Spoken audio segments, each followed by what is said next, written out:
concept from the Babylonian times to the Muslim era, and obviously to the present situation of the Muslims.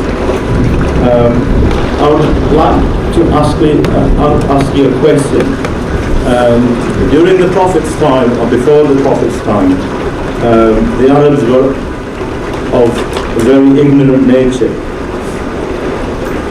If we look practically of what's happening in UK to the Muslims, and particularly the Muslim children, where at the moment, presently, we fail to achieve even, 85% of our children fail to achieve the basic education in our schools. Is there anything you can guide us on from what you have obviously learned, from what you've studied, in terms of personal responsibility as being parents?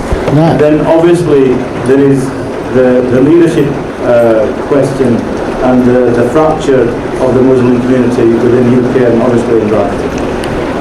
بہت خوبصورت سوال ہے اور وقت کی ضرورت بھی ہے. میرا ایک حتمی یقین یہ ہے کہ جو طریقہ ہماری مذہبی تعلیم نے اپنایا ہوا ہے وہ صحیح نہیں ہے. یہ طریقہ کار مذہب کو باقی علوم سے جدا کرتا ہے.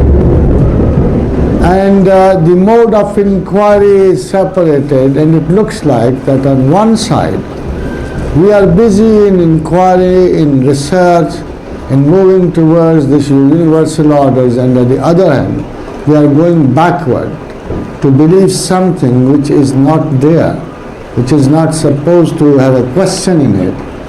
اور اس کا نتیجہ یہ ہے کہ ہماری بدقسمتی یہ ہے کہ جو بھی مذہب کے بارے میں اگر کوئی مبلغ اٹھتا ہے اور جب تبلیغ کے لیے جاتا ہے تو پہلی بات یہ کہتا ہے کہ you are too much busy in the world brother for God sake come to religion.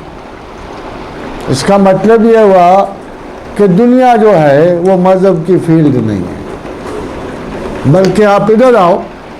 وہ یہ بات بھول جاتے ہیں کہ اللہ کے رسول نے ارشاد فرمایا کہ وہ شخص جو دکان پہ ایک سودا امانت سے بیچتا ہے وہ اللہ کا ولی.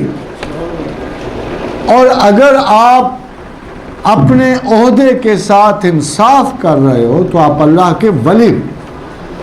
جنرل مسلمان کوئی بھی نہیں ہے، دو ہیں صرف، ایک دونوں ولی ہیں، ایک اللہ کے ولی ہے، ایک شیطان کے ولی ہے، تیسرا بیچ میں کوئی مسلمان نہیں ہے. اور اگر ہماری تعلیم کا یہ پیٹرن رہا کہ ہم نے خانقاہوں کو درسگاہوں سے جدا رکھا, we will never succeed in reaching a point of progress which we need to. I would certainly advise, میں نے بہت سوچا اس پہ, I thought کہ by the grace of Almighty in future I am about to establish a university of religion and sciences, جہاں مذہب باقی علوم کے ساتھ right from the first. اب 8ویں جماعت کے طالب علم کو آپ MSc کا سبق نہیں پڑھا سکتے.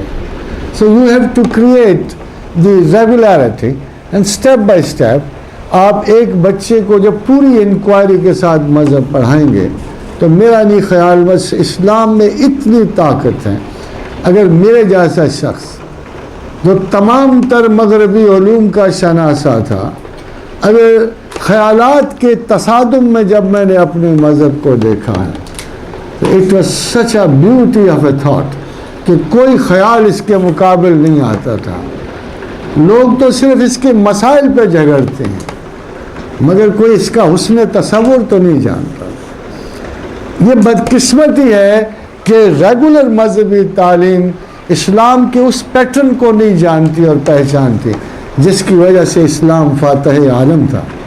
اب اسی I have a full idea, that's what you should do, کہ right in all the Muslim schools کم از کم 5ویں 8ویں تک صرف ناظرہ ہو, 8ویں اور 10ویں جماعت تک آپ ترجمہ پڑھائیں, FA تک آپ حدیث انٹروڈیوس کر کے آپ اس کی مکمل, گریجویشن میں تنقید کے حوالے سے پوری, اور پوسٹ گریجویشن کے لیول تک you should continue as a high thought جس طرح باقی سبجیکٹس ہیں. اصولاً ہم جب بچے کو پڑھا رہے ہوتے ہیں، قرآن حفظ کرا رہے ہوتے ہیں، تو ہم نے ساری اپنی طرف سے تعلیم ختم کر دے. وہ تو ایک طوطا ہے، بیچارے نے رٹ لیا ہے. What do we expect؟ اس کی مینٹل پروگرس تو نہیں ہوتی. We have to do this. ہمارے پاکستان میں تو ہم اپنی پوری کاوش سے یہ کر رہے ہیں. الحمدللہ ہمیں کامیابی ہے، بغیر سیکٹ بنائے ہوئے، بغیر کوئی نئی کریڈ اسٹیبلش کیے ہوئے. مجھے قائد اعظم کے الفاظ بہت پسند آتے ہیں، اور یہی وجہ تھی کہ اللہ نے قائد اعظم کو تخلیق پاکستان کے لیے چنا. جب اس سے پوچھا تو اس نے کہا قائد اعظم یہ اتنی محنت، اتنا دنگا فساد کیوں؟ بوڑھے ہو گئے ہو، مر رہے ہو، تو اب آرام کرو. اس نے کہا نہیں، بات یہ ہے کہ مجھے اللہ نے کام سونپا ہے، جب میں اللہ کے پاس جاؤں I only want that my God should say well done Mr. Jinnah.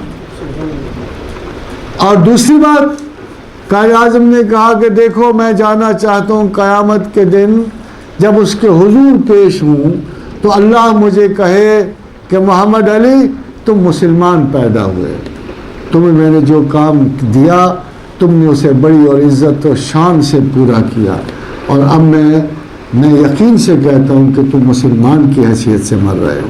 دیکھو آپ کے لیڈر کا یہ یقین تھا، ان اسپائٹ